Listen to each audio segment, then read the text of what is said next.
Walang hiya ka. Ang dami-dami mo nang anak. Nagbabala ka pang humanap ng babae, Fidel.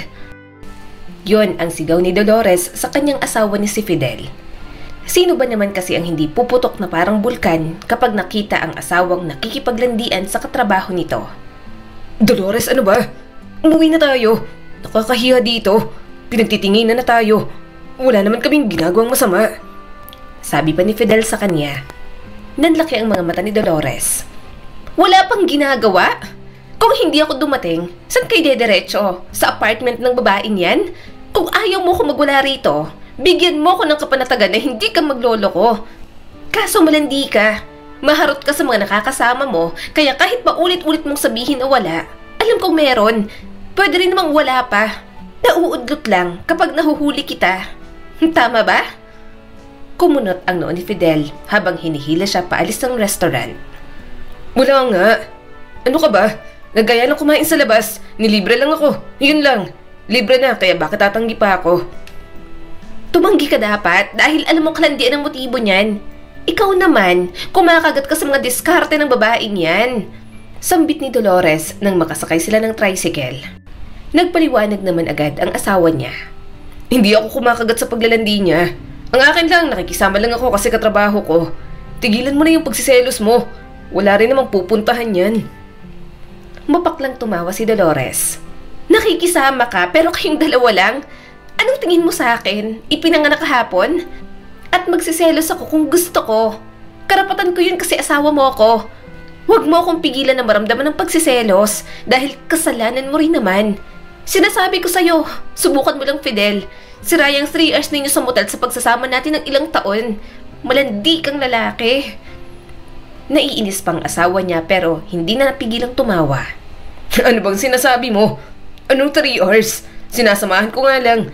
Hindi ko nga babae yun at hindi ako mang bababae. Saka tumahimik ka na. Kumalma ka, Dolores. Gusto mo bang makasama yan sa pinagbubuntis mo? Paano ako kakalma? Kung kailan tayo tumagal at marami ng anak, saka naman umaaligid yung mga ganyang babae. Walang respeto sa mga may asawa na. Factory worker ka. Bukod sa adik, uso rin sa'yo kabitan kaya hindi mo ko maloloko. Alam ko ang oras ng labas at pasok mo kaya kapag lumagpas ka sa oras at wala ka pa sa bahay, mapapraning na ako. Masisisi mo ba ako?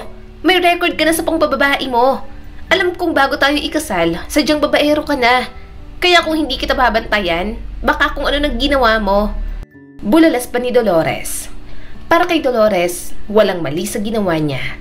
Alam niya namang hindi na bumalik sa dating gawi si Fidel simula nang maging mag-asawa sila. Gayunpaman, ang mga babaeng lumalapit sa buhay ng kanyang asawa parang mga ahas sa kagubatan na gustong pumulupot. Hindi niya nagugustuhan yon, mas maiging bantayan niya na lang kaysa mahulog pa sa tukso ang kanyang asawa.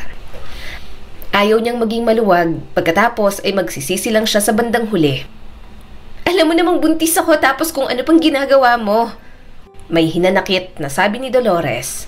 Panglima na natin tong anak. Maawa ka naman. Baka mamaya magloko ka pa. Hindi nga sabi ako magloloko.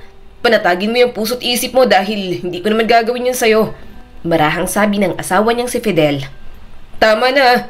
Baka makasama pa sa baby natin. Alam kong marami kang mood swings pero utang na loob. Huwag ka nang mag-isip ng kung ano-ano. Baka mahirapan ka sa pagbubuntis mo. Huwag kang mag-alala. Hindi ako magkakaroon ng ibang babae. Kontento na ako sa'yo. At bakit? May nahuli ka na ba na kalampungan ko at pinatulan ko talaga? Hindi ba't wala pa? Dolores, mapanatag ka. Dahil ikaw lang ang mahal ko. Kahit hindi pa rin kalmado ang puso't isip ni Dolores, ginawa niya naman ang gustong mangyari ng kanyang asawa.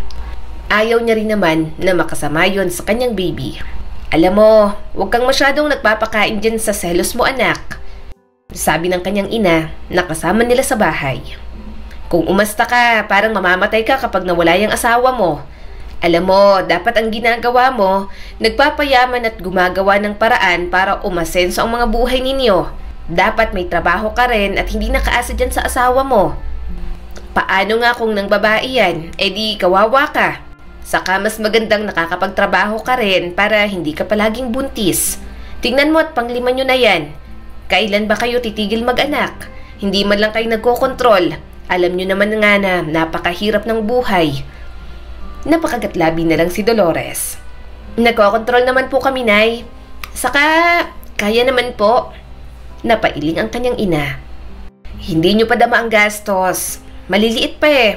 Hintayin yung lumaki at maghihirap kayo sa mga anak ninyo. Ang akin lang, bata ka pa. Gumaya ka sa mga kapatid mo. Hindi man nakatapos ng pag-aaral. Yun at medyo maganda naman ang buhay dahil sa mga trabahong alam. Ang tawag doon, diskarte at wala kang ganoon, Dolores. Kaya kahit nagtatrabaho yung asawa mo, hirap na hirap kayong umasenso. Ni hindi nga kayo maibukod ng asawa mo, nandun pa rin kayo ng mga anak mo sa bahay ng mga magulang niya. Napabuntong hininga na lang si Dolores. Palagi siyang kinukumpara ng kanyang ina sa mga kapatid niya na mas maayos ang buhay kaysa sa kanya. Sanay na siya at minsan, hindi niya na lang pinapansin ang mga sinasabi nito. Sino ba ang hindi gustong umasenso ang buhay? Gusto rin naman yun ni Dolores, pero hanggang doon pa lang siya. Wala pa silang kayang patunayan ni Fidel, lalong-lalo na siya. Pero may punto rin naman kasi ang kanyang ina. Bata pa siya at mukhang may magagawa pa.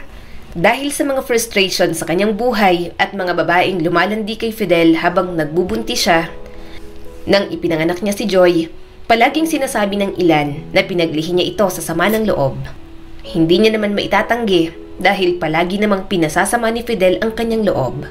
Subalit kahit sinasabi na pinaglihi niya sa sama ng loob si Joy, batid ni Dolores na ito lang ang tanging nagbibigay ng galak sa buong pamilya nila, kahit sobrang dami na ng problema. Kaya nga Joy ang ipinangalan niya rito. Pero ilang buwan niya palang na ipapanganak si Joy, nagkaroon ng magandang oportunidad para sa kanya. May pagkakataon na siya para mapunta sa Jeddah. Yun nga lang, hindi payag ang kanyang asawa na magtungo siya sa ibang bansa para magtrabaho. Kaya katakot-takot na pamimilit pa ang ginawa ni Dolores kay Fidel. Fidel, huwag ka nang magalit. Napakagatlabi si Dolores at pinaglalaruan ang kanyang mga daliri. Pasensya na, hindi ko nasabi sa'yo. Paano mo nagawa sa akin to, Dolores? Ang matalim na titig ni Fidel ay puno ng galit. Hindi mo man lang sinabi sa akin na mag-a-apply ka. Kailan ka pa nagpasa ron? Ibig sabihin, matagal na pero tinatago mo pa sa akin. Wala kang sinabi tungkol sa pagpunta mo sa ibang bansa. Kaya sa tingin mo, bakit ako nagagalit ngayon? Tumingin si Dolores sa mga mata ng kanyang asawa. Ramdam niya ang tensyon sa pagitan nilang dalawa. Alam niyang darating ang oras na yon, pero hindi siya sigurado kung paano pakakalmahin si Fidel. Sinubukan niyang maghanda para sa pag-uusap na yon, ngunit ngayong nangyayari na, hindi niya alam kung paano ito kukumbinsihin. Hindi pa naman sigurado kung tatanggapin talaga ako ron, Fidel. Nagpasa lang naman ako kasi nagyaya yung kumari ko. Hindi ko naman inasahan at tatawagan ako. Paliwanag ni Dolores. Pilit na pinapaintindi sa kanyang asawa ang oportunidad na nasa kanila na. Ayoko namang sabihin sa'yo hanggat hindi ako sigurado. Paano kung hindi nila ako tanggapin? Hindi ko kayang mag-alala ka na lang nang wala namang dahilan. Siyempre, tinago ko kasi nga alam kong pag-aawayan nating dalawa. Tumigil si Fidel sa paglalakad at tiningnan siya. Hindi makapaniwala ang nakarehistro sa mukha nito. Anong klaseng dahilan yan, Dolores? Anong gagawin ko habang nasa Jeddah ka? Aalis ka lang ng ganun-ganun na lang, walang paalam. Paano kung manlalaki ka ron? Kumunot ang noo ni Dolores. Kapag natuloy naman ako sa Jeddah, magtatrabaho naman ako. Hindi ako manlalalaki. Hindi mo ba ako kilala? Saka bawal yun, hindi ba? Baka kapag ginawa ko yun, hindi na ako makauwi sa inyo. Kaya hindi ako gagawa ng bagay na ikakasira ng pamilya natin. Baka nga, ikaw pang mambabae dyan. Mas lalo namang bumaha ang inis sa mukha ni Fidel. Kapag tumuloy ka dyan sa Jeddah, sa akin may iwan ang mga anak natin. May baby pa tayo. Sa tingin mo, makakapangbabae pa ako? Mag-isip ka nga. Isa pa yan, baby pa si Joy. Wala pang 1 taon tapos iiwan mo na. Kinagat ni Dolores ang labi. Pinipigilan ng emosyon na gustong kumawala. Dumadaan talaga sila sa face na ganoon. Minsan, siya ang selosa. Minsan ay si Fidel naman. Depende sa sitwasyon at pagkakataon. Huminga siya ng malalim at matamang tiningnan ang kanyang asawa. Maingat na pinipili ang mga salita. Ayokong iwan ka, Fidel. Ang mga anak natin, lalong-lalo na si Joy. Pero itong gagawin ko, makakabuti para sa ating lahat. Baka bumitiw na naman sa akin ang pagdedi si Joy. Para sa atin, para sa pamilya natin kung tatanggapin kong oportunidad na yon. Kung aalis ako, makakapag-ipon tayo ng pera, makakabili tayo ng sarili nating bahay, makakabukod na tayo. Hindi na tayo titira dito sa bahay ng nanay mo at wala nang masasabi ang mga kapatid mo. Pati na rin ang mga magulang ko sa'yo. Wala nang aalalahanin kung saan tayo titira. Pumayag ka na. Basta makapagpundar lang tayo ng sariling bahay. Pangako, titigil na agad ako sa pag-a-abroad. Umigting ang panga ni Fidel habang tinitingnan siya ng mabuti. At ano? Akala mo ba sapat na yun para iwan lahat? Iwan ako at ang mga bata? Hindi lang perang kailangan, Dolores. Okay naman tayong tumira dito ah. May nasasabi sila pero hindi tayo pinapaalis. Bakit mo ba gagawing big deal yun? Paano tayo? Lumapit si Dolores sa kanyang asawa. Nararamdaman niya ang bigat ng mga salita nito. Inabot niya ang braso ni Fidel at dahan-dahang hinaplos iyon. Sinusubukan niyang pagaanin ang galit na nararamdaman ng asawa niya. Alam ko na hindi naman big deal. Alam kong mahirap, Fidel. Pero ang pagkakataong to, hindi laging dumadating. Nangangako ako sa'yo, 3 taon lang yan. Sabi pa ni Dolores at puno ng pagsusumamo ang tinig. Pagkatapos nun, makakapag-ipon na tayo para makabili ng bahay. Sarili nating bahay kung saan hindi na tayo aasa sa iba. Ayaw mo bang makapagpundar tayo ng sariling bahay? Yung matatawag talaga natin sa atin. Kasi kung trabaho ka lang ng trabaho hanggang dito lang tayo, walang mangyayari sa atin dito. Hindi nagbago ang ekspresyon ni Fidel, ngunit mayroong isang kislap ng alinlangan o pangambas sa mga mata. Tumingin ito sa sahig saglit, pagkatapos ay tumaas ang paningin kay Dolores. 3 taon? Sabi pa ni Fidel at hindi pa rin ganap na kumbinsido. Matagal ang 3 years, Dolores. Tumango si Dolores at lumapit pa. Alam ko, pero isipin mo, Fidel, makakamta na natin ang buhay na palagi nating pinapangarap. At nangako ako sa'yo, 3 taon lang, gagawin ko ang lahat para makapagpundar tayo. 3 taon lang, magtatrabaho ako, babalik ako at magiging buo ulit tayo. Maikli lang naman ang 3 taon, baka nga hindi mo na namalayan, nakauwi na pala ako. Nakatayo si Fidel ng matagal, hindi inaalis ang mga mata sa kanya. Ang katahimikan sa pagitan nila ay mabigat, ngunit pagkatapos ng ilang sandali, malalim na napabuntong hininga si Fidel. Ayoko, Dolores. Pero siguro hindi ko rin kanyang pigilan ka kung ganito ka kadesidido. Mahinang sabi ng kanyang asawa. Ramdam ni Dolores ang biglang pagluwag ng kanyang pakiramdam. Mabuti na lang at pumayag na rin si Fidel. Ayaw niyang lumala pa ang kanilang hindi pagkakaunawaan dahil sa pagpasa niya ng application sa agency. Salamat, Fidel. Salamat sa pag-unawa. Nakangiting sabi ni Dolores. Ayokong umalis ka pero kung para naman sa ikabubuti nating lahat, pipilitin kong unawain yun. Seryoso at mababa ang boses na dagdag ni Fidel. At wag mo rin akong pag-iisipan na may ibang babae. Baka nasa Jeddah ka, bigla ka magselos kapag makita mong may kasama na naman akong katrabaho. Itinaas ni Dolores ang kilay pero may bahagyang ngiti sa mga labi. Huwag kang mag-alala, malalaman ko naman kung nagbababae ka o hindi. Palagi kong malalaman yon. Hindi mo ba ako kilala? Kahit nasa malayo ako, may radar ako.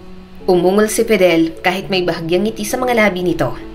Walang mahanap ang radar mo kasi wala naman talagang magiging babae. At habang wala ka, aalagaan ko ang mga bata. Hindi ko sila pababayaan.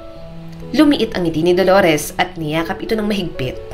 Salamat, Fidel. Salamat at pumayag ka kahit medyo galit ka pa. Napabuntong hininga ito muli at dahan-dahang yumakap pabalik kay Dolores. Hindi ako masaya sa plano mong to pero susuportahan kita. Basta't bumalik ka sa amin. Okay? Babalik ako. Bulong ni Dolores at hinagod ang likod ng kanyang asawa. Babalik ako, syempre naman. Kaya ko nga to gagawin para sa inyo, kaya bakit naman hindi ako babalik? Katulad ng plano, tinanggap na nga niyang oportunidad na makapunta sa Jeddah. Sa mga unang araw na umalis si Dolores, alam niyang nahihirapan ang kanyang asawa. Gayunpaman, hindi rin nagtagal at naka-adjust na rin naman ito, pati na rin ang mga bata. Kahit may trabaho siya sa abroad, nagtatrabaho pa rin naman ang kanyang asawa na si Fidel. Naiiwan naman ang mga anak nila sa nanay ni Fidel o hindi naman kaya sa mga magulang ni Dolores. Basta ang kinikita ng asawa niya para sa mga gastusin sa mga bata.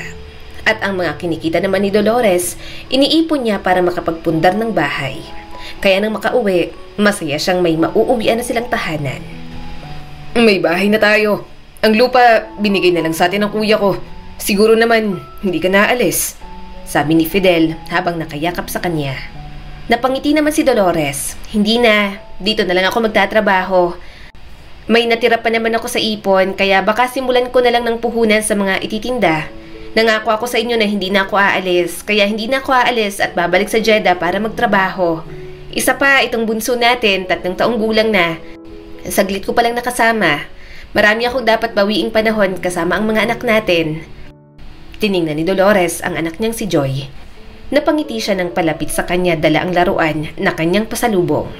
Kahit na hindi niya nasubaybayan ang kanyang bunso sa paglaki nito sa loob ng 3 taon, lumaki pa rin na malapit sa kanya at bibo ang bata. Sa lahat ng mga anak nila ni Fidel, ito ang pinakamadaldal at pinakamakulit. Hindi na uubusan ng kwento na kahit maliliit na pangyayari, kinikwento pa sa kanya. Alam mo po, hampas ni Kuya Jeremy ang ipis. Sabi ko wag kasi kawawa ang ipis, pero pinirat pa rin ng tsinelas. Ayun, patay ng ipis. Napanguso ang anak niyang si Joy. Tumawa naman si Dolores. Kawawa naman palang ipis. Umiyak ka ba? Yung ipis po, umiyak. Sabi pa ni Joy. Malakas namang tumawa si Dolores. Grabe, umiyak na palang ipis ha. Narinig mo? Nang hindi na siya bumalik sa Jeddah, wala na siyang ibang ginawa kundi ang manatili sa Pilipinas at alagaan ang kanilang mga anak. May maliit naman siyang pinagkakakitaan at sapat na naman iyon. May kinikita naman si Fidel sa factory kaya hindi na mahirap. Gayunpaman, habang lumalaki ang kanilang mga anak, nadadagdagan ng gastos at mas nabibigatan na silang dalawa ni Fidel. At may mga problema na nga, may dadagdag pang panibagong problema. Ano ba yan, Dolores? Bakit ka nagdadabog dyan? Tanong ni Fidel pagka-uwi galing sa trabaho. Masama ang tingin ni Dolores sa kanyang panganay na anak na si Jeremy. Bakit hindi mo itanong sa anak mo na walang ibang ginawa kung hindi maging bulakbol? Itanong mo kung saan nagpunta. Sa guidance office lang naman ang school ng mga yan.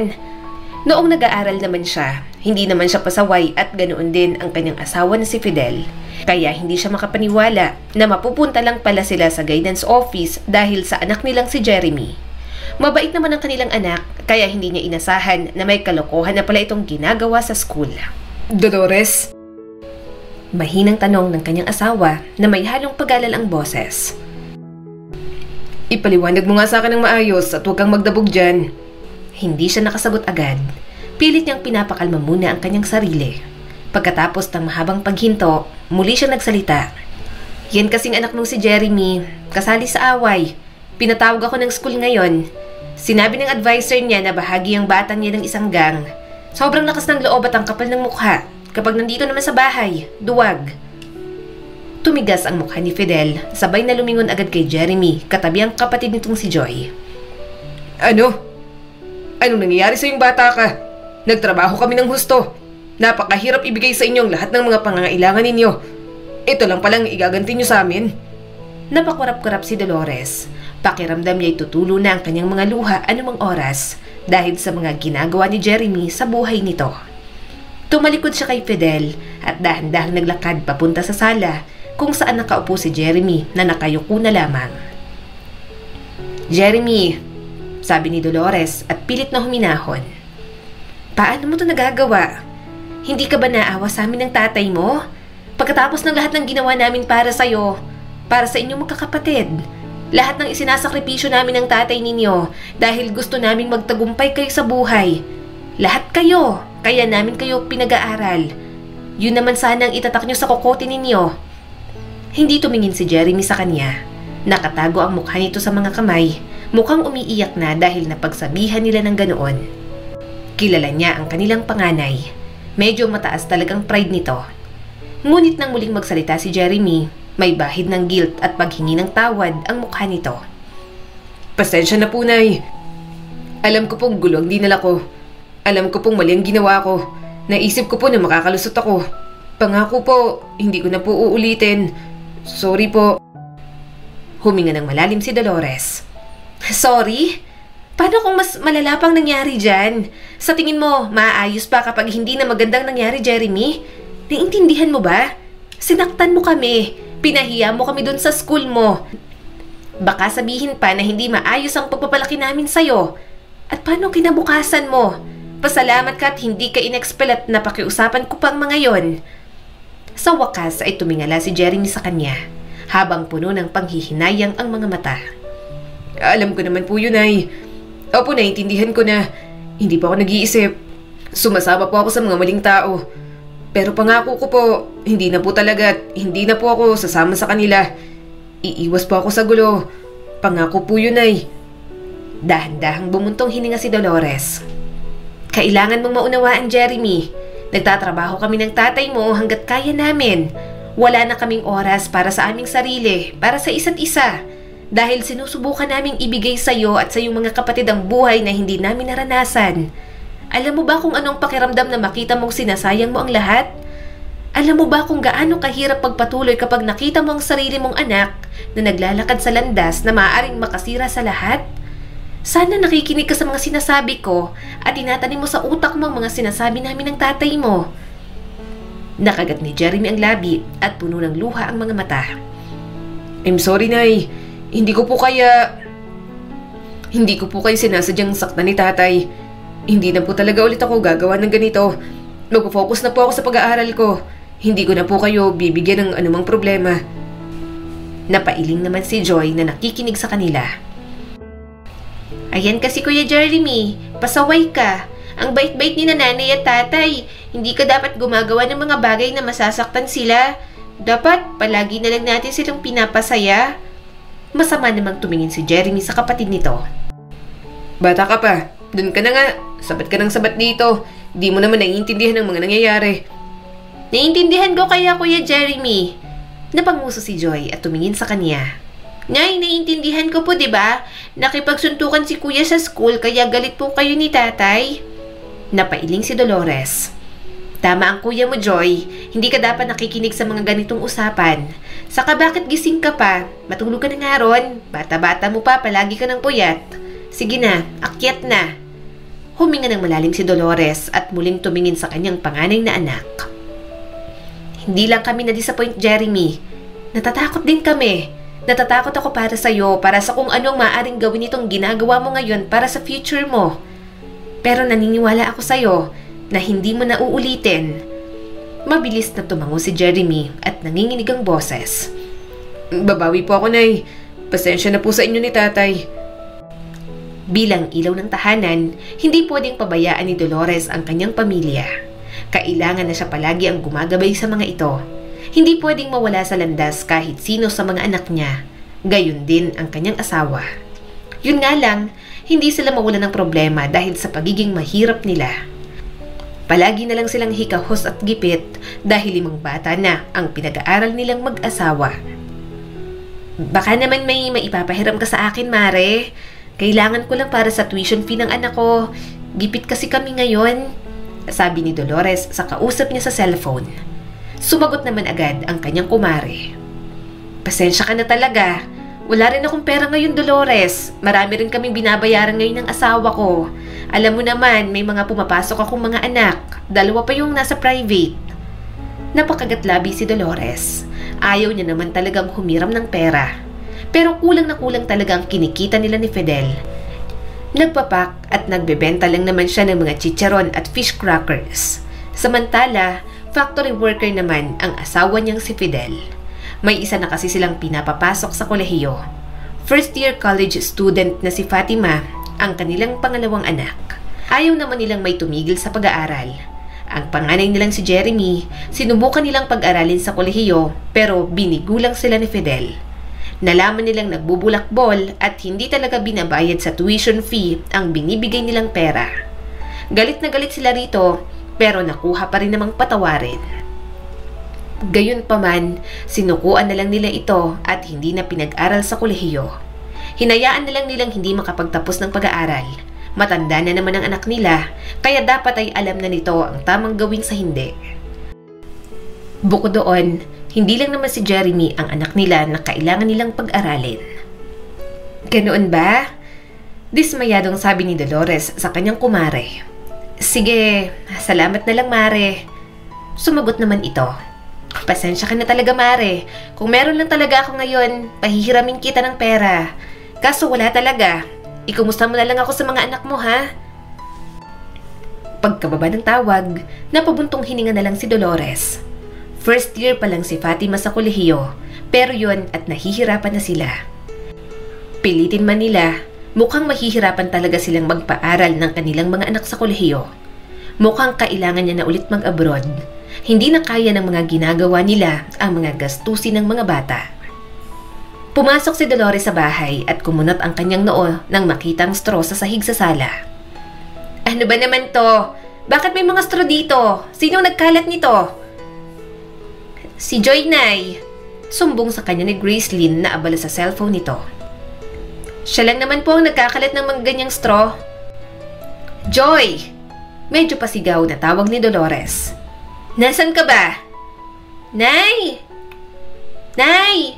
Bulalas ni Joy na 8 taong gulang na ng panahong iyon. Bakit po, Nay?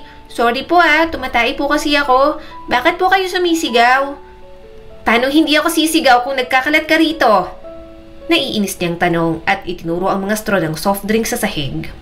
Palagi ka nalang nagdadala ng mga basura dito. Ang dumi-dumi ng mga yan pagkatapos kinakalat mo pa. Napakamot naman ito ng ulo habang tinatabi ang mga straw na nakakalat sa sahig. Tumayo ito ng maayos at matamis na ngumiti sa kanya. Nay, hindi naman po ito kalat. May ginagawa lang po ako mga bulaklak sa kakwintas. Tinuruan po kasi ako ni Ate Raquel dyan. Nakatambay po ako sa kanila tapos nakita ko pong project nila sa school. Kaya ginagaya ko po. Tingnan mo po, Nay, ang ganda-ganda. Gusto mo po ba igawa kita? Hindi naman pinansin ni Dolores ang pinapakita ng kanyang anak. Ayoko, at tigilan mo na yan. Wala naman palang kabuluhan. Hindi mo naman pala gagamitin sa school. Kung nag-aaral ka sa halip na gumagawa niyan, may natututunan ka pa. Wala kang ibang ginawa kundi magkalat. Kaya palaging nayayamot sa'yo ang mga ate mo kasi wala kang ibang ginawa kundi ang magkalat dyan. Napanguso naman si Joy habang nililinis ang mga nakakalat na straw. Sorry po, Nay. Natuwa lang naman po ako sa ginagawa ni Ate Raquel kaya gusto ko pong gayahin. Pasensya na po. Hindi na po ako magkakalat. Mag-aaral na rin po ako. Pero, Nay, pwede po bang maglaro sa labas mamayang hapon? Umupo na siya sa harap ng lamesa at inayos na ang kanyang mga paninda. Bahala ka. Basta bago magdilim umuwi ka na, ha? Kapag ginabi ka na naman, hahabulin talaga kita ng hanger. Makikita mo talaga, Joy. Baka gusto mong mapalo kita kapag naging matigas na naman yung ulo mo. Humagikgik lang si Joy at maingat na tinabi ang mga niligpit nitong mga straw. Apo, hindi na po ako magpapagabi. Takot po kaya ako sa hanger mo. Tumaas naman ang isang kilay ni Dolores. O siya, sige na. Huwag mo na akong kulitin. Medyo malalaki na ang mga anak nila. 2 sa high school, 1 college at 1 elementary. Si Joy na lang ang pinakabata, kaya ito na ang pinakamakulit sa lahat. Kaya kahit mga kapatid nito, minsan ay hindi na rin natutuwa sa kakulitan. Si Joy kasi ang klase ng bata na parang hindi nauubusan ng lakas. Palaging may energy para tuksohin ang mga kapatid at pasakitin ang mga ulo nila. Oh, nandyan ka na pala. Anong itsura yan? Bakit mukha kang aburido? Tanong ni Dolores sa kanyang asawa nang pumasok ito sa bahay nila. Katatapos lang niyang maghugas ng mga pinagkainan sa lababo. Hoy, Fidel! Tanong ni Dolores ng mahinahon at may halong pag-aalala sa kanyang boses. Hindi agad sumagot si Fidel. Malayo ang tingin nito. Parang nawawala sa sariling mga iniisip at kitang-kita ang pagkabigo sa mukha. Inalis nito ang sapatos at kung makakilos ito ay para bang pasan ang mundo. Nang mahubad nito ang mga sapatos, tulala na ulit ang kanyang asawa sa sahig. Ibinalik ni Dolores ang tuwalya sa lamesa at nilapitan ito. Anong nangyayari, Fidel? Maaga kaya itong umuwi? Nagtagpo ang kanilang mga mata, ngunit ang mga salitang binitiwan ni Fidel ay parang tinangay ang hininga ni Dolores. Wala na akong trabaho. Nalumo si Dolores, parang bumulusok ang kanyang puso pababa sa sahig ng bahay nila. Naramdaman niya ang bigat ng katahimikan sa pagitan nilang mag-asawa. Ang biglaang pagbabago ng paligid nila. Yun naman pala ang dahilan kung bakit gano'n na lang ang pag-asta ni Fidel kanina. Mukha itong pagod at nawalan ng pag-asa. Anong ibig mong sabihin? Tanong ni Dolores at bahagyang lumapit sa kanyang asawa. Nawala ang trabaho mo? Pero matagal ka nang nagtatrabaho ron. Bakit wala ka ng trabaho? Isang malalim na buntong hininga ang pinakawalan ni Fidel. Nalulugi na yung company, Dolores. Nagbawas sila ng mga empleyado at kasama ako. Nakipaglaban pa ako na bakit ako ang tagal-tagal ko na doon at ang dami ko nang naiambag sa kumpanya nila. Pero buo na ang desisyon nila. Wala na rin ako nagawa. Kahit compensation ba, wala? Tanong ni Dolores dito. Marahang umiling si Fidel. May bibigay nila pero hindi buo. Pumayag na rin kami kaysa sa wala. Kahit matagal. At least, may aasahan naman. Ilang taon din naging factory worker sa pabrikang yon ang asawa niya. Nang hindi na siya makapag-abroad, ang trabaho ni Fidel ang nagpatatag sa kanilang pamilya. Ngayon, wala na yon at biglang nagiging malabo na ang lahat para sa pag-aaral ng kanilang mga anak. Pumasok sa kanyang isipan ang mga bayarin sa pagkokolehiyo ni Fatima. Mahirap na nga silang makabayad, tapos mawawalan pa ng trabaho si Fidel. Paano na tayo, Fidel? Mahina niyang tanong. Paano natin mababayaran ng... Maghahanap ako ng paraan. Seryosong sabi ng kanyang asawa. Maghahanap ako ng ibang trabaho. Hindi ko alam kung gaano katagal, pero patuloy ako maghahanap. Napaupo na lang sa harap ng mesa si Dolores. Nasapo niya ang kanyang noo. Iniisip ang mga sunod-sunod na problema ng kanilang pamilya. Pero, alam mo naman kung gaano kahirap ang mga bagay-bagay dito sa atin. Si Fatima, nasa kolehiyo siya ngayon. Kailangan natin magtipid para lang makatawid nung may trabaho ka pa. At ngayon, eto, anong gagawin natin? Nakakunot ang noo ni Fidel at tiningnan siya ng mabuti. Alam ko naman, Dolores, hindi mo na kailangan ipagdikdikan pa sa akin ang ideya na yan. Nagsusumikap ako. Nagbebenta ng fish crackers at chicharon para may pangtustos tayo kahit papaano. Pero alam mong hindi sapat. Hindi kayang sagutin ang matrikula niya at pati ang iba pang pangangailangan ng mga bata ang pagtitinda ko. Tumaas ang alo ng takot sa dibdib ni Dolores. Siguradong mahihirapan na sila sa mga susunod na araw. Ayaw niya rin namang tumigil ang kanyang anak na si Fatima.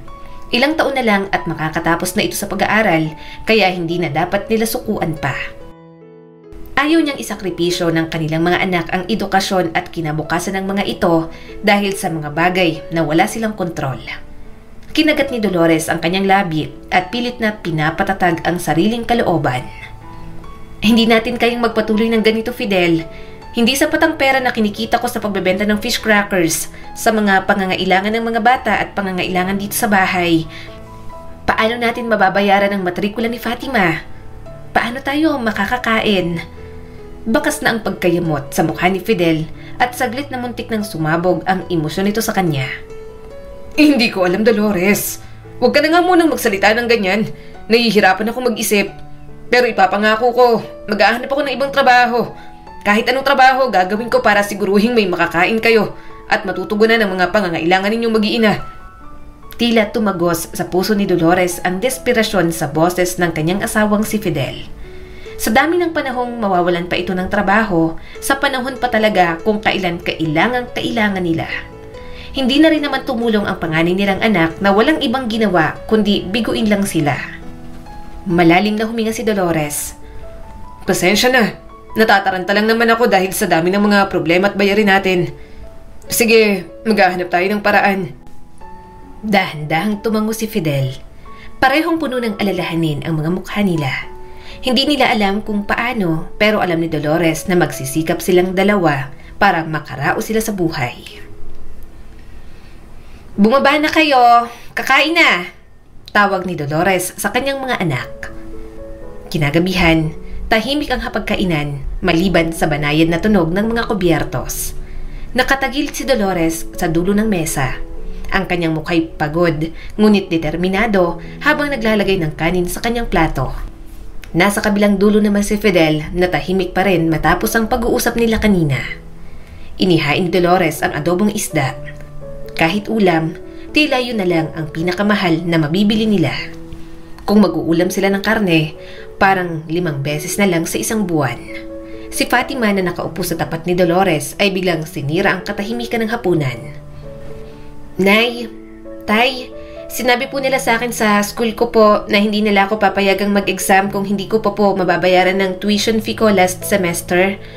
Sabi ni Fatima at medyo nahihiya pang buksan ng usapin.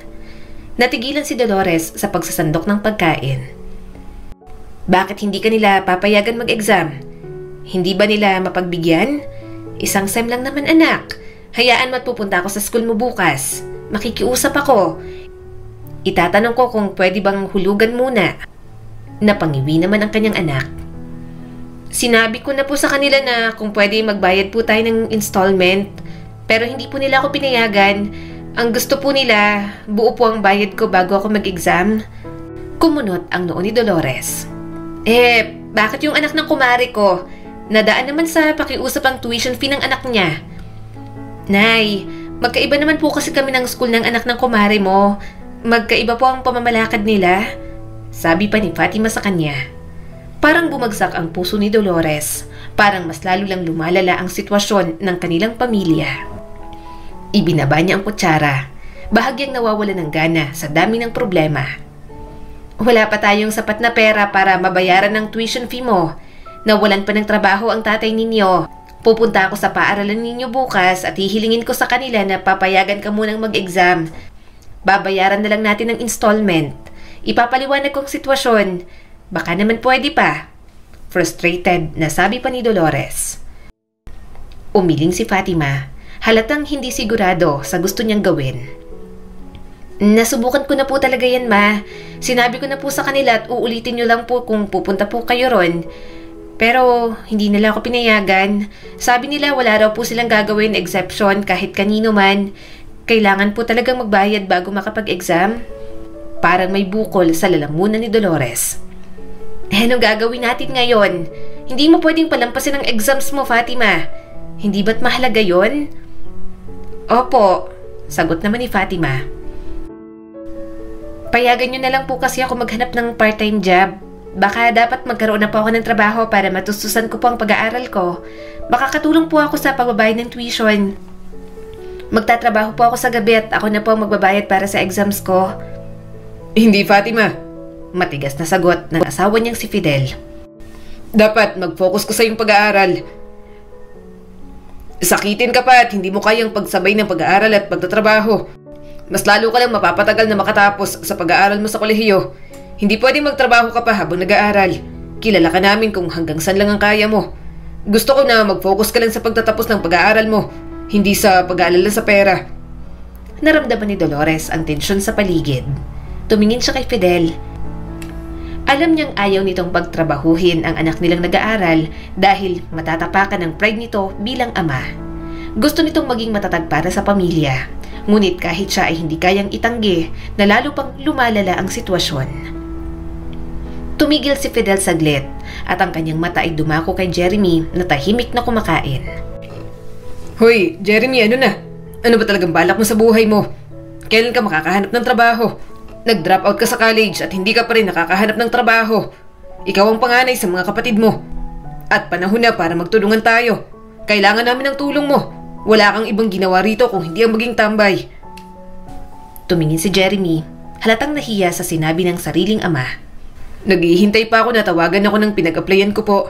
Nag-apply na ako sa iba't ibang trabaho tayo pero wala pa po ako natanggap. Pasensya na ho talaga. Kapag nakahanap ako ng trabaho, tutulungan ko po kayo at si Fatima sa pag-aaral niya. Hindi mabasa ang ekspresyon ni Fidel, ngunit asawa niya ito, kaya nakita ni Dolores ang pagkadismaya sa mga mata nito. Mukhang hindi na ito naniniwala sa panganay nilang anak. Hindi naman nila gustong patigilin si Jeremy sa pag-aaral, pero masyado talagang bulakbol at hindi nagseseryoso sa buhay. Ilang taon nang nag-drop out sa college pero ngayon wala pa ring trabaho at walang malinaw na plano. Nahihirapan itong makahanap ng landas na para rito. Pagkatapos ng matagal na katahimikan, biglang pumasok ang kanilang bunsong anak na si Joy. Tumakbo si Joy papunta sa kusina at may maligayang ngiti sa mukha nito. Bigla na lang yumakap si Joy sa kanya. Happy Valentine's Day po, nanay at tatay! Nagkatinginan sina Dolores at Fidel, nagulat sa ginawa ng kanilang anak.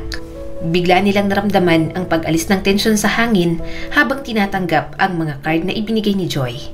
Ang mga card ay puno ng mga guhit at masayang mensahe. Kahit problemado, hindi niya maiwasang mapangiti. Ang simpleng kilos ng kabaitan, ang inosenteng kaligayahan sa mata ng kanilang bunso, nagbigay ng gaan sa kanilang mga puso. Tahimik na tumawa si Fidel at ang bigat ng sandali ay nabawasan ng bahagya. Salamat, Joy. Mahal mo kami ng nanay mo. Opo naman po. Nakangiti sa kanilang lahat si Joy. Mahal na mahal ko po kayong lahat. Niyakap ni Dolores si Joy ng mahigpit. Naramdaman ang init ng pagmamahal ng kanilang anak. Happy Valentine's Day din, anak!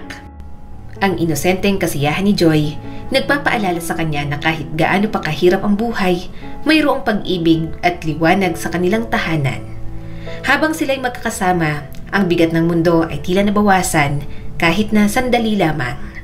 Tumingin si Dolores sa kanyang pamilya, sa kanyang asawa, sa kanyang mga anak, at sa unang pagkakataon sa gabing iyon, pinayagan niyang maramdaman ang kaunting pag-asa. Isang munting pagpapahinga sa lahat ng pagsubok na kinakaharap ng kanilang pamilya.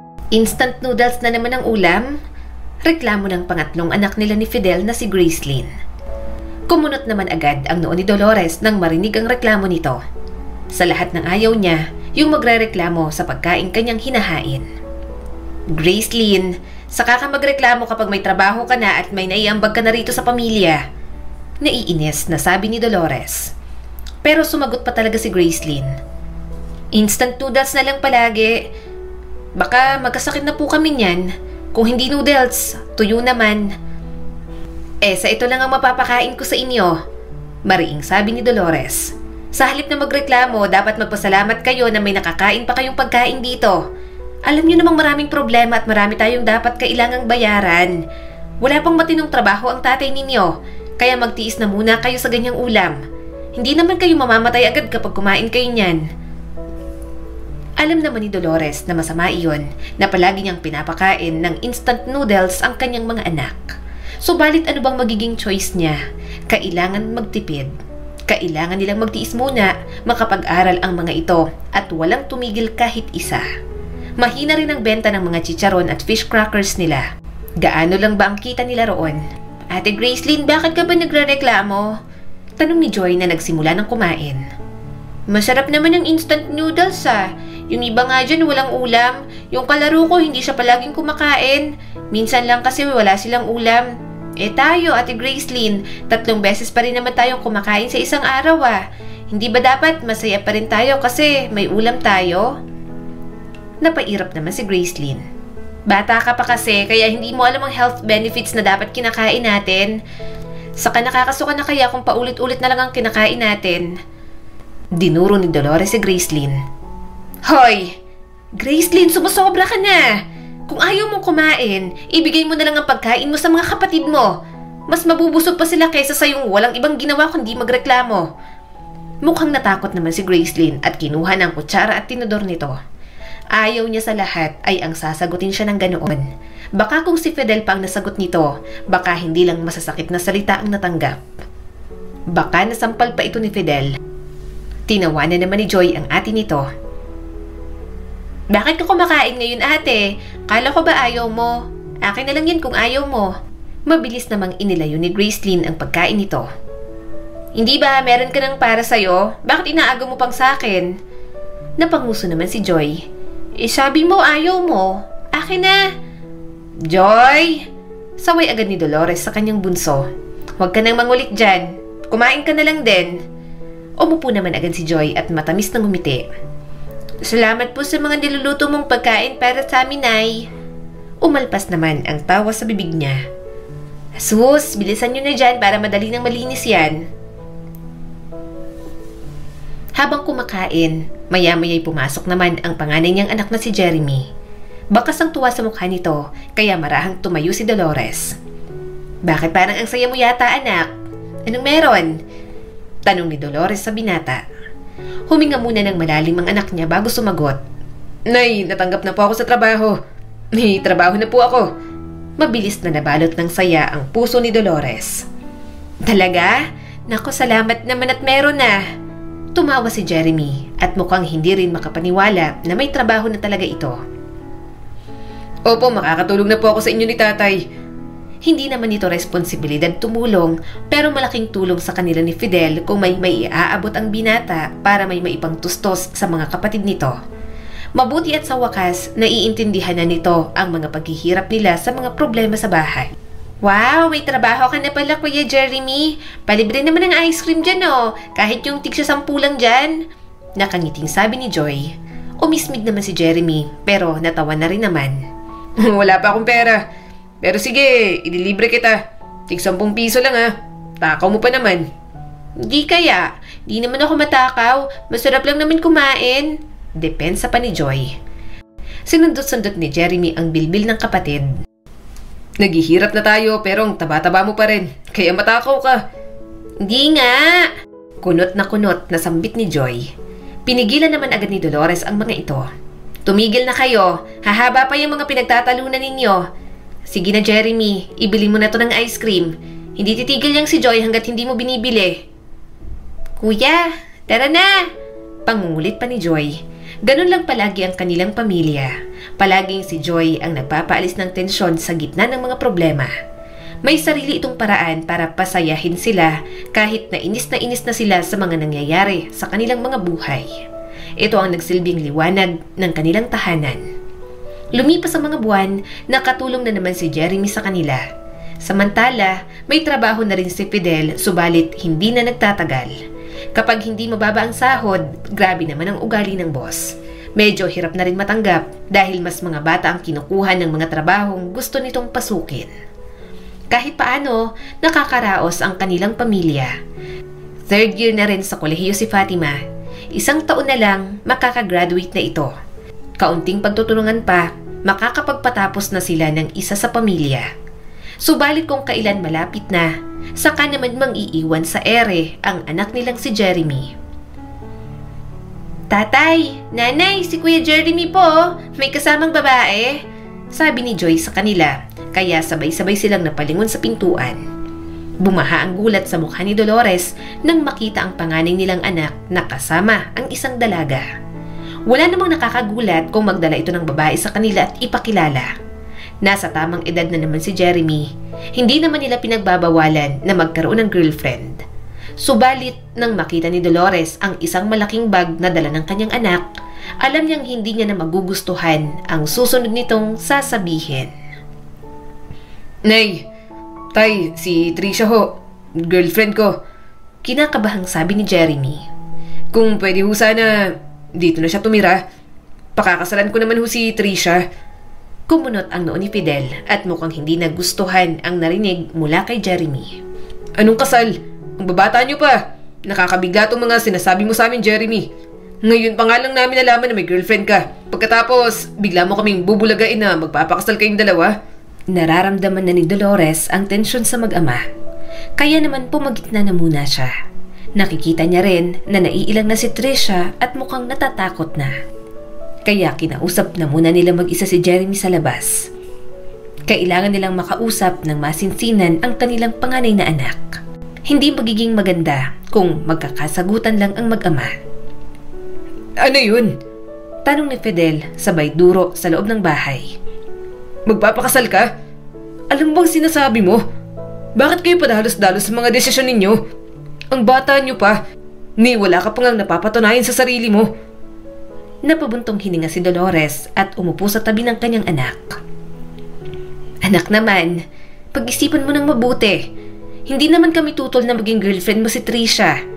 Ang amin lang, iba nang magiging dating ng relasyon ninyo kapag pinilit mo siyang tumira dito sa atin at pinakasalan mo pa. Madadagdagan ang responsibilidad mo. Akala mo ba madali ang pag-aasawa? Hindi makatingin ng diretso sa kanya si Jeremy at napayuko na lang sa lupa. Nasa tamang edad na naman po ako. Alam ko na po ang ginagawa ko. Pakakasalan ko po talaga si Trisha. Ayoko pong hindi matuloy yun. Saka wala na pong mapupuntahan ng girlfriend ko. Pinalayas na po siya sa kanila. Kaya ang pagpapakasalan po sa kanyang naiisip kong paraan. Nagkatinginan sila ni Fidel. Napailing ito habang umiigting ang panga. Siguradong pareho sila ng opinyon. Nasa tamang edad na nga si Jeremy pero anak nila ito kaya kilala nilang dalawa. Hindi matatag ang mga plano ni Jeremy sa buhay at alam nilang hindi pa ito handang mag-asawa at bumuo ng sariling pamilya. Paano mga kapatid mo? Hindi ba't nangako ka? Pagpapaalala ni Fidel sa kanilang panganay na anak. Sabi mo, patatapusin mo sa pag-aaral si Fatima. 1 taon na lang. Hindi mo pa muna mapatapos bago ka magpakasal dyan sa girlfriend mo?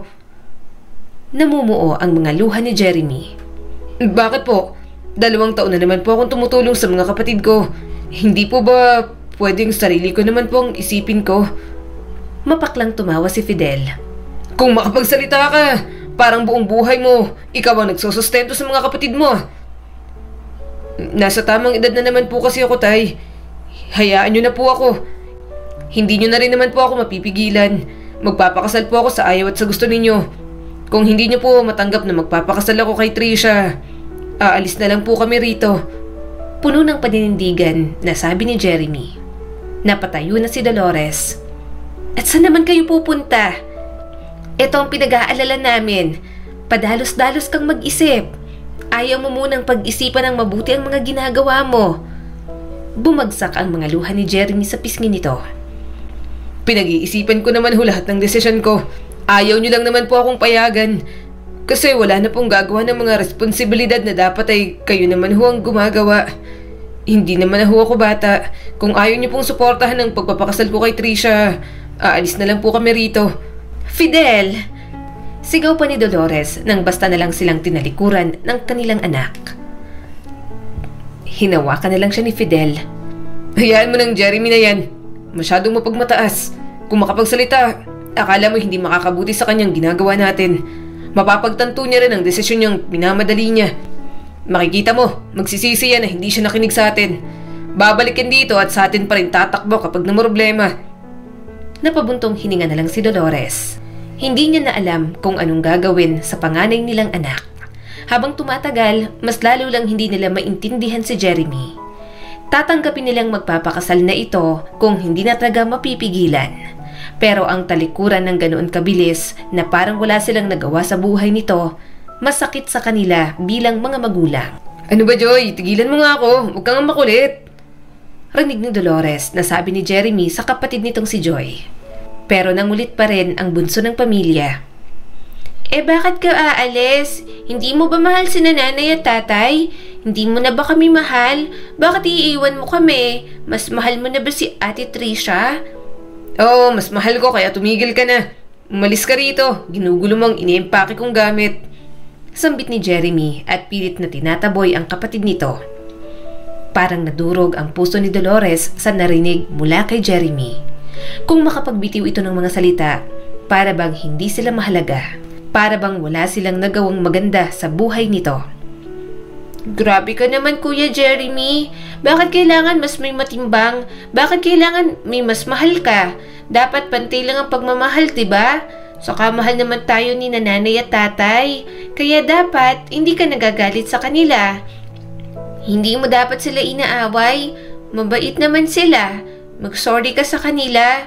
Huwag kang maging masama. Hindi dapat ganyan. Sabi ni Father, dapat ginagalang ang nanay at tatay natin. Kaya hindi mo sila dapat awayin. Tuloy-tuloy ang pangangaral ni Joy sa panganay na kapatid nito. Pero mukhang wala iyong epekto kay Jeremy. Bahala ka. Bakit? Ako lang bang dapat mag-sorry? Sila rin naman Pinapaako nilang responsibilidad na hindi naman dapat para sa akin. Nakakapagod na kaya. Kung may magsasorry, hindi dapat ako yun. Sila dapat yun. Napayuko na lang si Dolores at pinagmasdan ang kanyang magagaspang na mga kamay. Nakuha niya yon mula sa ilang taong pagtatrabaho at walang sawang pagsisilbi sa kanyang pamilya. Alam naman ni Dolores ang pinupunto ni Jeremy. Responsibilidad naman nga nila ang mga ito. Hindi nila dapat asahan ni Fidel kahit sino sa kanilang mga anak na gawin iyon. Pero hindi ba sila pwedeng humingi ng tulong? Kapag mga magulang, hindi na ba pwedeng mapagod? Kailangan bang palagi sila ang magbibigay? Kailangan bang palaging sila ang umuunawa? Maya-maya'y lumabas na sa silid si Jeremy. Natigilan ito nang makita siya. Nanlambot naman ang paningin ni Dolores. Wala siyang masabing kahit na ano. Gusto niya itong pigilang umalis, subalit gusto niya na lang din itong hayaan sa gusto nitong gawin. Aalis ka na? Saan kayo pupunta? Malumanay na tanong ni Dolores. Hindi makatingin sa kanya si Jeremy. Sa kabilang barangay, Hunay. May napagtanungan na po kami ni Tricia na maupahan namin doon. Bibisita ka pa ba rito? Tanong ni Dolores na parang naubusan na lang talaga ng lakas na pangaralan pa ang panganay nilang anak ni Fidel. Hindi ko po alam. Mahinang sagot ni Jeremy. Depende po kung papayagan pa rin po ako ni tatay. Pero ito na talaga ho ang gusto kong gawin sa buhay. Gusto ko na pong makasama si Tricia at magpakasal po kami. Hindi po ako nagreklamo sa 2 taon. Pero pagod na po ako na tulungan pang mga kapatid ko. Hindi ko na po kayang itago siya. Gusto ko na pong sabihin sa inyo ng diretso. Ayoko na po na intindihin pa sila. Hindi na muling nagsalita si Dolores. Hanggang sa nakaalis na si Jeremy, hindi na muna siya nagsalita. Dinadaman niya ang mga salita na iniwan ni Jeremy sa kanya. Iniisip niya na marami naman silang pagkukulang, pero sapat na ba yun para iwan sila ng ganun-ganun na lang? Paano na ngayon yan? Tanong ni Dolores sa kanyang asawa. Hinilot ni Fidel ang sentido. Hindi ko rin alam. 3rd year na tong si Fatima. Sayang naman kapag tumigil pa. Linte kasi si Jeremy. Walang pakisama. Pinaasa pang mga kapatid. Napakagatlabi si Dolores. Paano kaya kung mag-abroad ulit ako? Bumaha agad ang iritasyon sa mukha ni Fidel. Abroad na naman? Dolores, tumigil ka.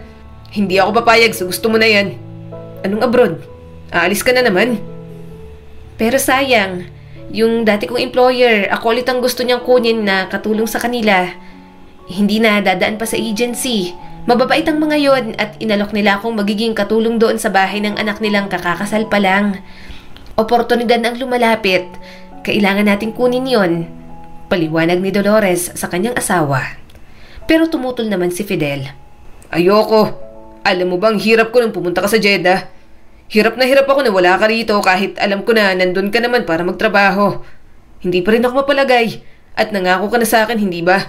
Sinabi mo yung huli na yon. Huwag ka nang bumalik doon. Mata niyang tiningnan si Fidel. Naghihirap ang kanyang kalooban sa mga sinasabi ng kanyang asawa. Gipit na sila, kaya mas lalo dapat nitong intindihin na kailangan niyang pumunta ulit sa abroad. Kung mananatili lang siya roon, mas lalong walang mangyayari sa mga buhay nila at pati na rin sa buhay ng mga anak nila. Pero Fidel, halos isubo na sa atin ang pagkakataon. Hindi pa ba natin tatanggapin?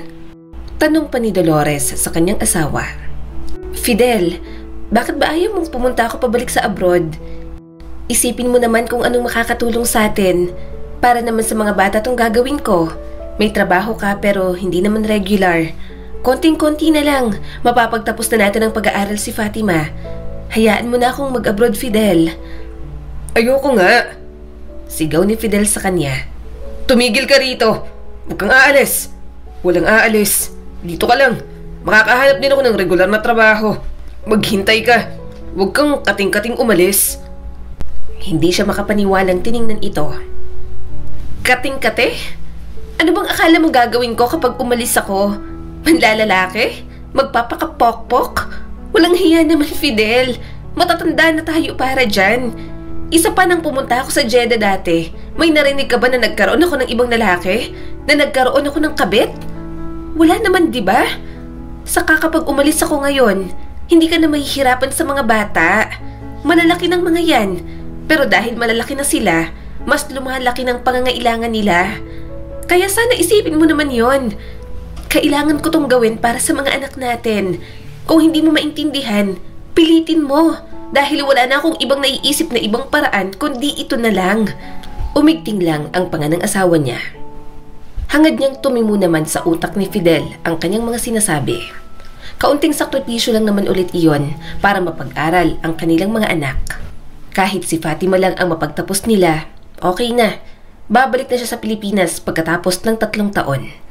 Pero mukhang sa pagkakataong yon, hindi na talaga maiintindihan ni Fidel ang gusto niyang mangyari. Fidel! Tawag niya pa rito pero umalis na ito sa kanilang kwarto.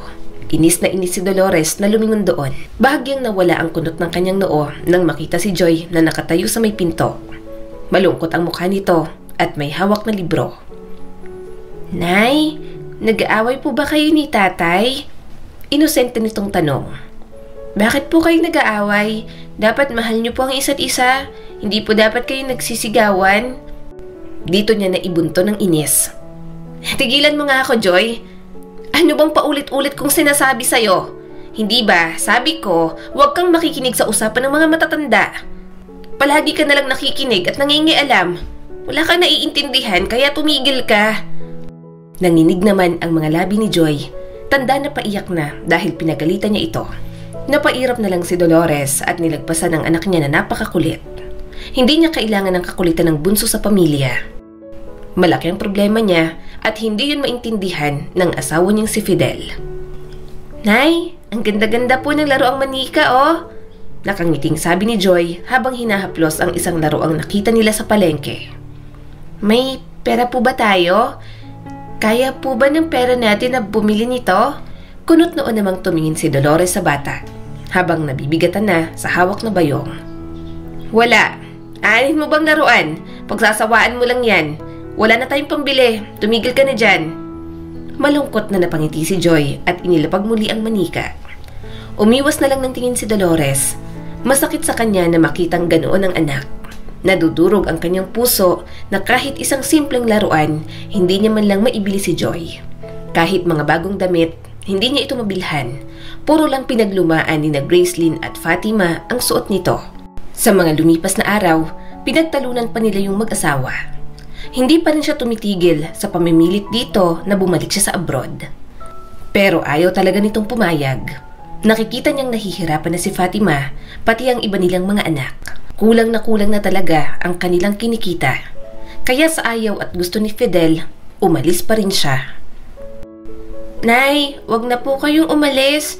Hindi ko na nga po kayo kasama ng baby ako tapos aalis pa po kayo."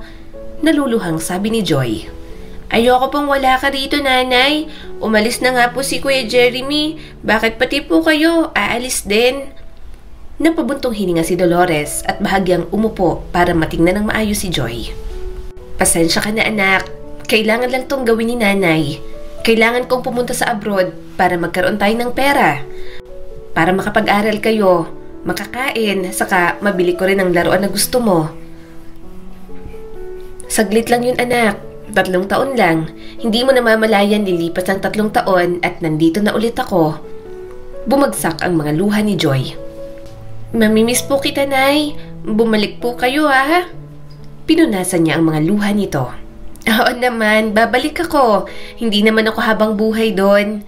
Hintayin mo ko, ha?" Pinunasan niya ang mga luha nito. "Oo naman, babalik ako. Hindi naman ako habang buhay doon. Hintayin mo ko, ha? Babalik ako rito. Pagkatapos nito, hindi na ulit ako aalis." Pagkatapos ng pagpapaalam na yon, hinatid na siya ni Fidel hanggang sa airport.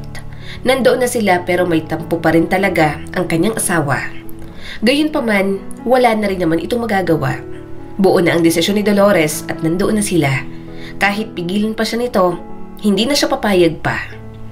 Niyakap ni Dolores at hinalikan ng asawa niya. "Alagaan mo sana ang mga anak natin, lalong-lalo na si Joy. Huwag mo silang pababayaan." Umiwas ng tingin si Fidel. "Kailan ko ba sila pinabayaan? Basta, siguraduhin mo lang na palagi kang tumatawag at magchat-chat." Tumango naman si Dolores. "Oo naman, syempre palagi ko kayong kukumustahin." Nang matapos na sila roon, pumasok na siya ng tuluyan. Nang makaupo na siya sa upuan sa eroplano, napabuntong hininga na lang siya. Yun na naman si Dolores, mangingibang bansa, titiisin na malayo sa pamilya para makaraos sila sa buhay. Tinanaw niya ang labas mula sa bintana. "Babalik din ako. Hindi ako magtatagal, mga anak ko." Nang makarating sa Jeddah, dinala na nga siya sa pamilya na kanyang pagsisilbihan. Kilala niya naman ang anak ng kanyang mga amo noon, kaya hindi na rin mahirap at malapit sila sa isa't isa. Ang gagawin niya lang doon, mag-alaga ng baby ng mga ito. Wala rin namang problema dahil mababait ang kanyang magiging amo. Sa lahat ng OFW, sarili niya ang masasabi niyang maswerte sa napasukang trabaho sa ibang bansa. Nanay! Bulalas ni Joy nang makita siya sa screen ng cellphone nito. Nanay! Bulalas ni Joy nang makita siya sa screen ng cellphone. Nay, miss na po kita. Gusto mo po bang kantahan kita? Nay, alam mo po, kasama po ako sa choir sa simbahan. Kailangan po niyang kakanta sa simbahan at sumali po ako, Nay. Kakantahan po kita. Bigla namang kinuha ni Gracelyn ang cellphone. Ano ba yan, Joy? Mamaya na yan. Hindi naman mahalagang sasabihin mo. Nagreklamo pa si Joy. Pero gusto ko nga po kantahan si Nanay. May naririnig pa siyang nagtatalo pero hinayaan na lang ni Dolores. Alam niya kung gaano kakulit ang anak niyang si Joy. Kahit mga kapatid nito, sobrang naiinis na sa pagiging bibo ng bunso sa kanilang pamilya. Nay! Tawag sa kanya ni Gracelyn nang makuha na nito ang cellphone. Mag-aaral din po ba ako sa college gaya ni Ate Fatima? Tumango naman siya kaagad. Oo anak, kaya nga ako nag-abroad para makapag-aral kayo. Ano bang nangyari sa OJT ng ate mo? Okay na ba? Tumango naman si Gracelyn. Opo, nasa Maynila na po siya ngayon. Nay, yung sa akin po, mag-e-enroll na po kasi ako, Nay. Kailangan daw po ng pera upon enrollment. Nag-chat po ako sa'yo, hindi mo po yata nabasa. Napabuntong hininga si Dolores. Pasensya ka na anak, pagod lang ako kagabi. Sigit magpapadala ako. May naitabi pa naman ako ritong pera. Nasaan nga palang tatay mo? Hindi ba't walang trabaho yun ngayong araw? Nagkibit balikat naman si Gracelyn. Hindi ko po alam, Nay. Kaninang umaga pa po siya umalis. Hindi naman din po siya nagsasabi sa amin kung saan siya pumupunta. Hindi po siya nagpapaalam.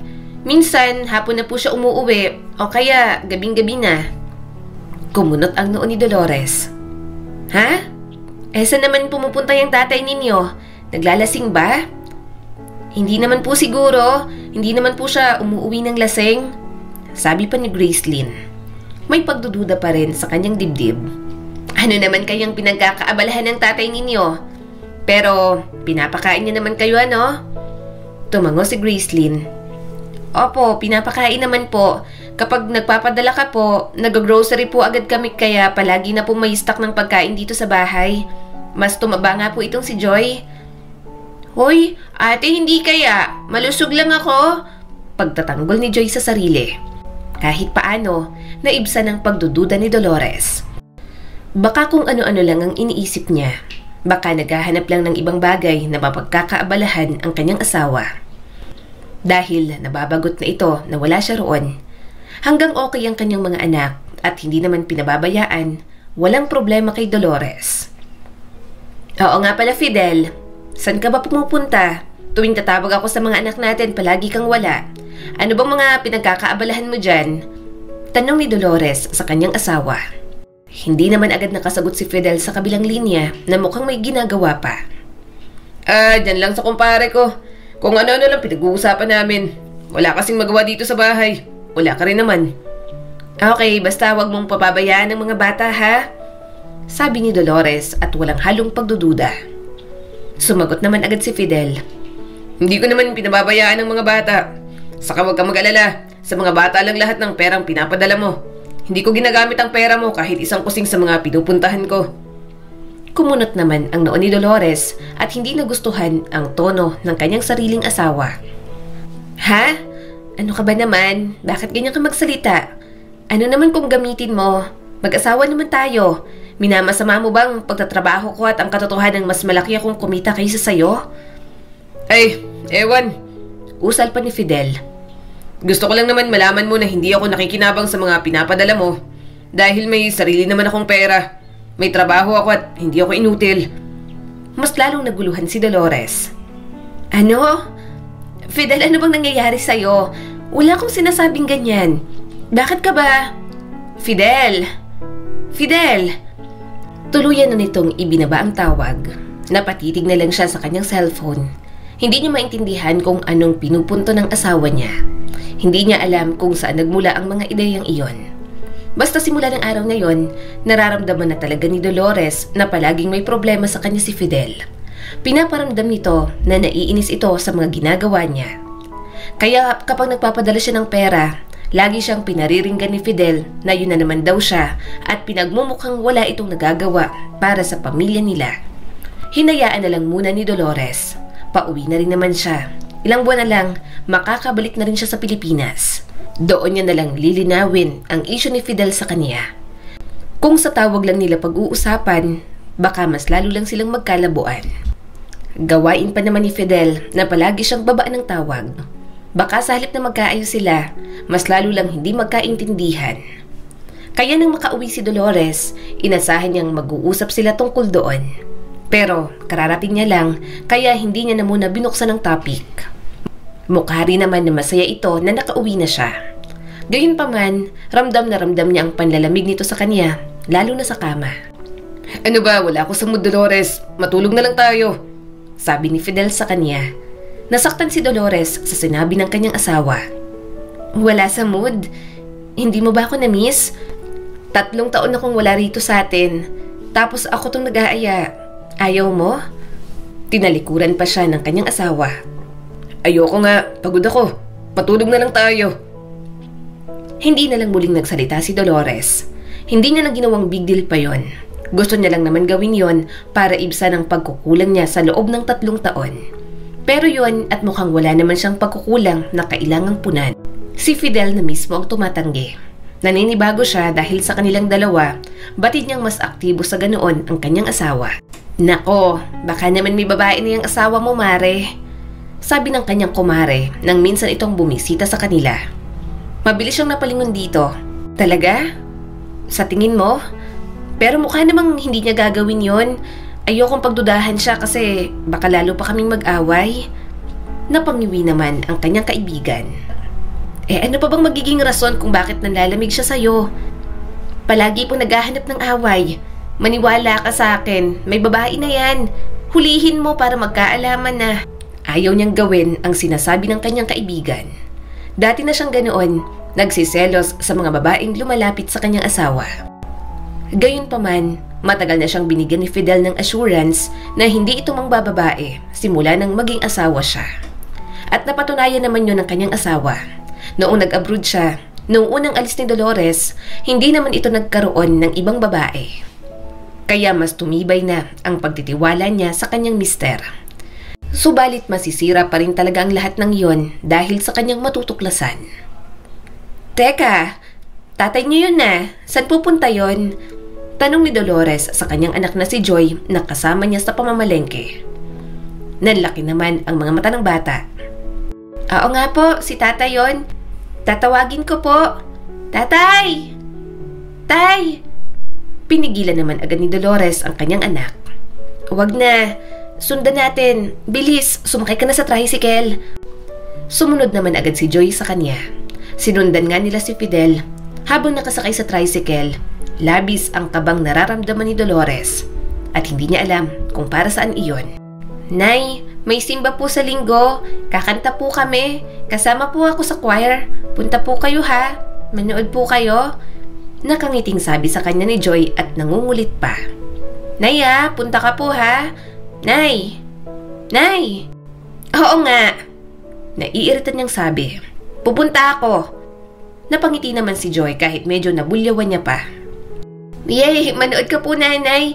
Kapag nakita po kita ron, ituturo po kita sa mga kasama ko sa choir.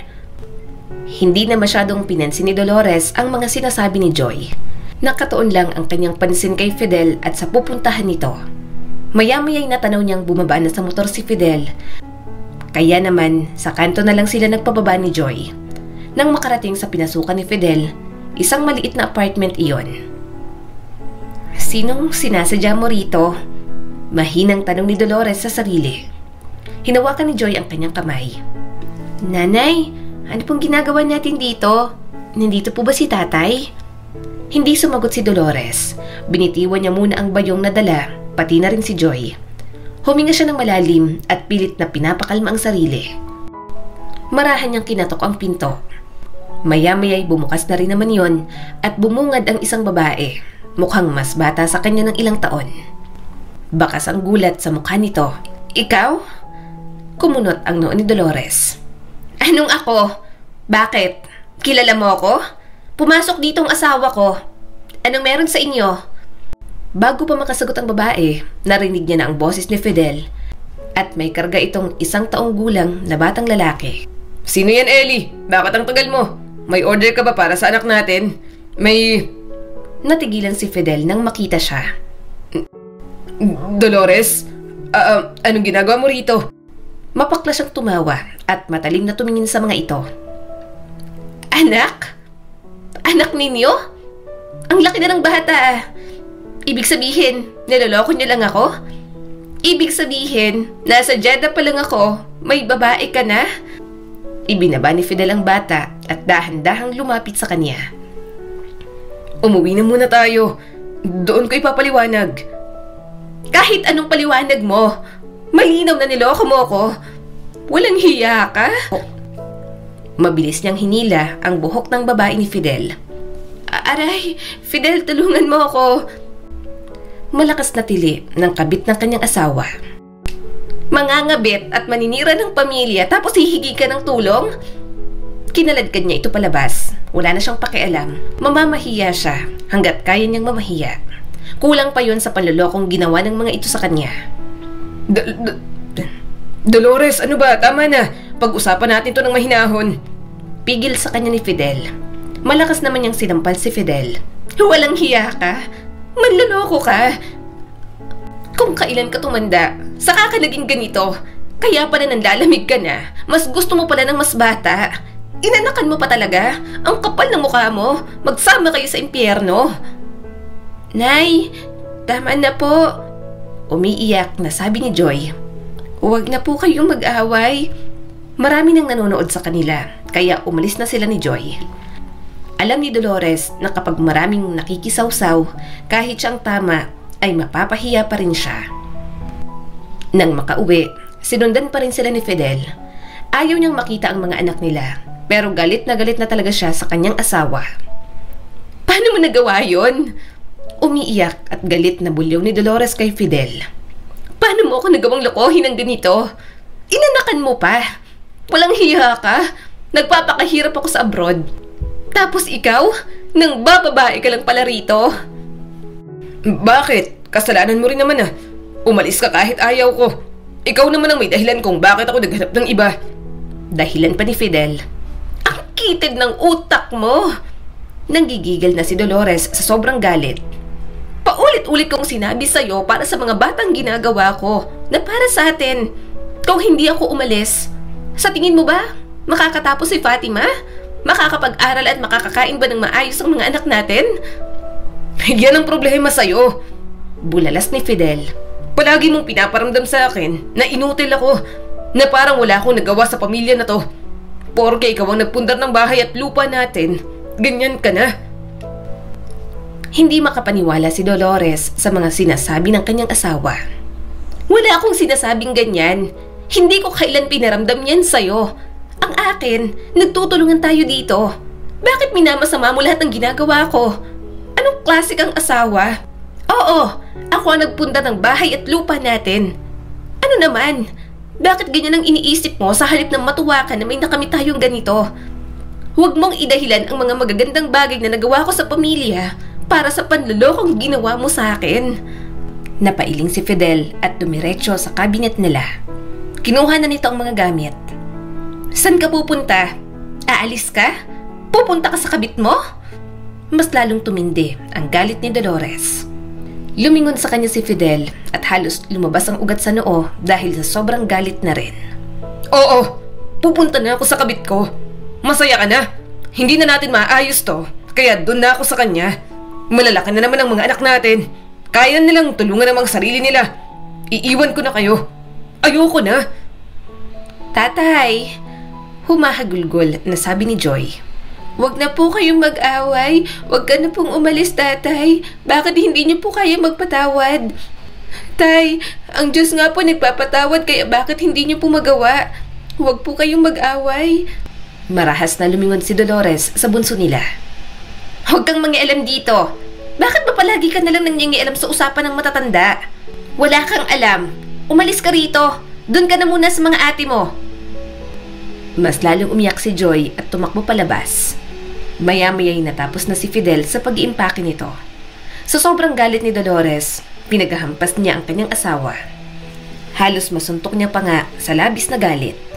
Nabalitaan na lang ni Dolores, umalis na malapit sa lugar nila si Fidel kasama ang babae nito, pati na rin ang anak ng mga ito.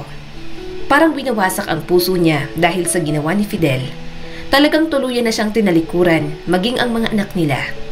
Dahil sa frustration at galit na iniwan sa kanya ng asawa, kahit mga anak niya ay napag-iinitan niya na rin. Pero mas matindi kay Joy dahil ito ang madalas na mangulit sa kanya. Hindi marunong rumespeto sa kagustuhan niyang maging mapag-isa. Teka, sino kumuha ng pera ko dito? Sinapo ni Dolores ang kanyang ulo.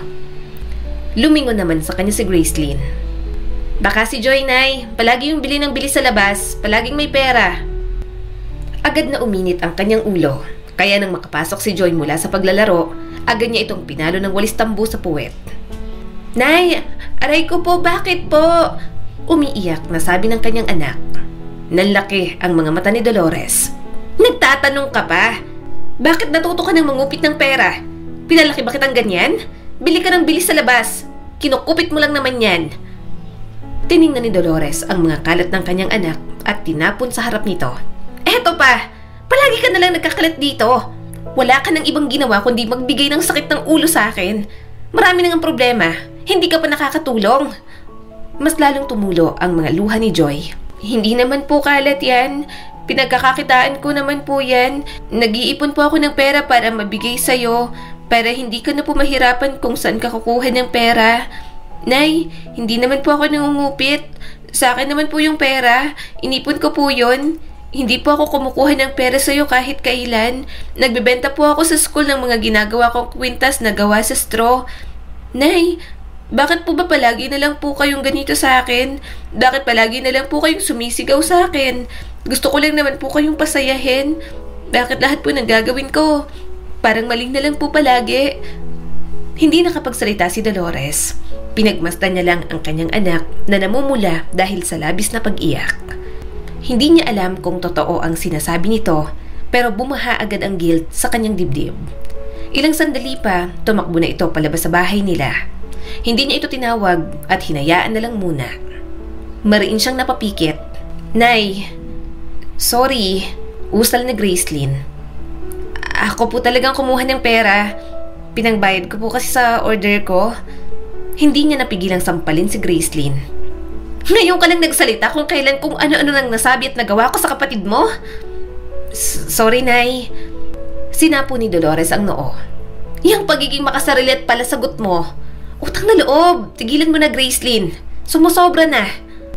Pagkalipas ng isang oras, hinintay niyang makauwi si Joy.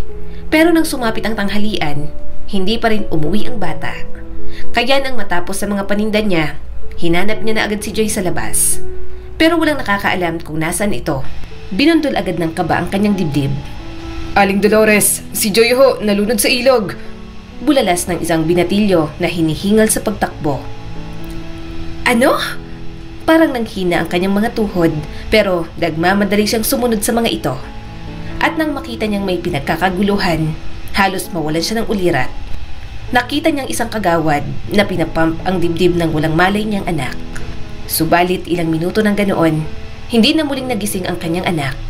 Gusto pang isugod sa ospital, pero hindi na talaga humihinga. Hindi, dalhin natin sa ospital. Pilit niyang binuhat ang katawan ng anak niyang wala ng buhay. Bakit ganito? Hindi pwede to. Ano bang ginagawa niyo? Bakit naligo rito ang anak ko? Tulungan niyo si Joy. Tulungan niyo ang anak ko. Tinapik ng kagawad ang kanyang balikat. Nakita na naming nakalutang ang anak mo. Sinubukan pa naming i-revive, pero hindi na talaga humihinga. Kahit dalhin mo pa sa ospital, mabibigo ka lang, Dolores. Mas lalong lumakas ang iyak ni Dolores at mahigpit na niyakap ang kanyang anak. Halos magwala na siya roon habang sinisigaw ang pangalan ni Joy.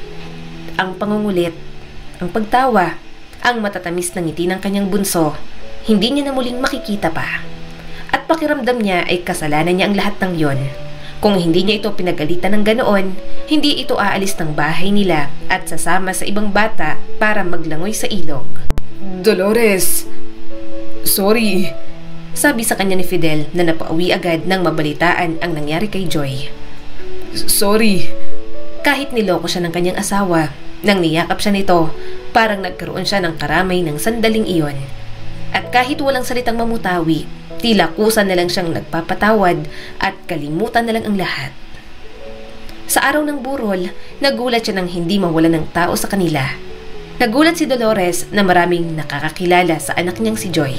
Kahit ang palaboy sa kanila na may kakulangan sa pag-iisip, labis na umiyak nang makita si Joy na nasa loob na ng kabaong. "Nagtataka ka siguro," sabi ni Father sa kanya. "Malapit sa kanyang anak mo. Tuwing uwian kasi palaging inaabutan ng anak mo si Hilda ng biskwit. Sa lahat ng bata, si Joy lang ang lumalapit sa kanya at nakikipagkwentuhan pa. Mabait ang anak mo, Dolores. Palaging masiyahin at nakikinig palagi sa misa. Pangarap niyang araw maging madre paglaki. Kapag may problema kayo sa inyo, palagi niyang kinikwento sa akin. Madaldal at bibo si Joy at palaging iniisip na tumulong sa inyo. Na kumita ng pera kahit bata pa. Gusto niyang gawin yon para hindi na raw mag-away-away ang mga kapatid niya at hindi mo na raw maisipang pumunta pa sa ibang bansa." Mas lalong tumulo ang mga luha ni Dolores. Alam niya yon. Alam na alam niya ang kabaitan ng kanyang anak. Pero sa dami ng problemang dumarating sa mga buhay nila, palagi nila itong binabaliwala. Nang mailibing ang bunso ng pamilya, doon nila napagtanto na si Joy lang talaga ang nagbibigay ng buhay at sigla sa buong tahanan nila. Mas lalo siyang napaiyak. Niyakap siya ng anak niyang si Jeremy.